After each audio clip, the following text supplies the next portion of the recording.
वडोदरा की जिला कलेक्टर कचहरी पर आज जब संकलन की बैठक का आयोजन हुआ था, तब शहर जिला के विधायकों की ओर से कई समस्याएं साझा की गई थी।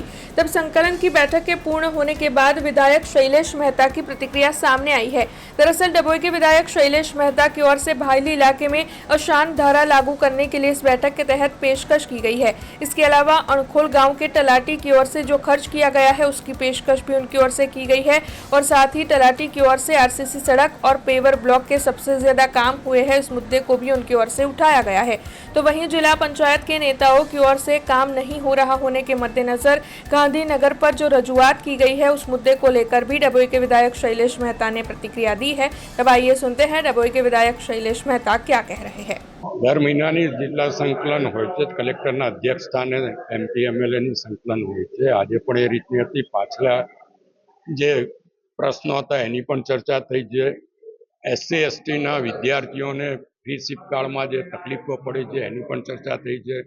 એ લોકોને દાખલાઓ માટે બબે 3-3 પેઢીના સર્ટિફિકેટો માંગતા હોય છે એની ચર્ચા કરી છે અને પ્રેક્ટિકલ રીતે આ લોકોને રસ્તો કાઢી આપવા માટેની વાત કરી। મેનેજમેન્ટ કોટામાં જ્યારે એ લોકો એડમિશન લેતા હોય છે તો એમને ફ્રી શિપનો લાભ નથી મળતો, એને કારણે અધૂરું ભણતર છોડવું પડે છે। એ માટે પણ ફેર વિચારણા કરવા કીધું છે। સાથે સાથે ભાયલીના અસાન ધારા બાબતની ચર્ચા પણ કરી છે અને એનો એક દરખાસ્ત સરકારમાં અહીંયાથી કલેક્ટર દ્વારા મોકલવામાં આવી છે, એવું કલેક્ટરે સંકલનમાં કીધું છે। સાથે સાથે જ અણખોલના ગ્રામજનોની અને ગ્રામ પંચાયતના સભ્યોની જે રજૂઆત હતી તલાટીની વિરુદ્ધમાં, જે તલાટીની 2-3 દિવસ પહેલા બદલી પણ કરવામાં આવી છે। 3,71,00,000 જેટલા 1.5 વર્ષમાં ફંડ વાપરવામાં આવ્યું પંચાયતનું। મોટે ભાગનું ફંડ પેવર બ્લોક અને આરસીસી રોડમાં વપરાયું છે। એમાં 1,11,00,000 જેટલી માતબર રકમ વુડા વિસ્તારમાં વાપરવામાં આવી છે, જે પંચાયતને અધિકાર નથી, તલાટી સરપંચને પણ અધિકાર નથી।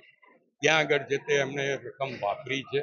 આ અંગેની રજૂઆત કરી છે અને કલેક્ટરે આની પર કાયદેસર પગલાં લેવાની, કારણ કે 5 લાખ સુધીના એમના પાવર હોય તો મોટે ભાગના કામો 5 લાખ રૂપિયાના ટુકડા પાડીને કર્યા છે। 20 લાખનું કામ હોય તો એના 4 ટુકડા કરવામાં આવે, 15 લાખનું હોય તો 3 ટુકડા કરવામાં આવે અને 5 લાખથી ઓછી રકમના કામોનો અધિકાર એવું હોય ત્યારે 5 લાખ રૂપિયાની મર્યાદામાં કન્ટિન્યુઅસ કામો થતા હોય એટલે શંકાસ્પદ એ સ્વાભાવિક છે।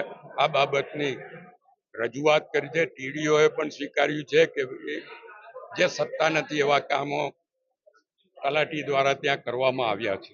हमसे जुड़े रहने के लिए हमारे YouTube चैनल को सब्सक्राइब करें और नई वीडियो की नोटिफिकेशन के लिए बेल आइकॉन को दबाएं।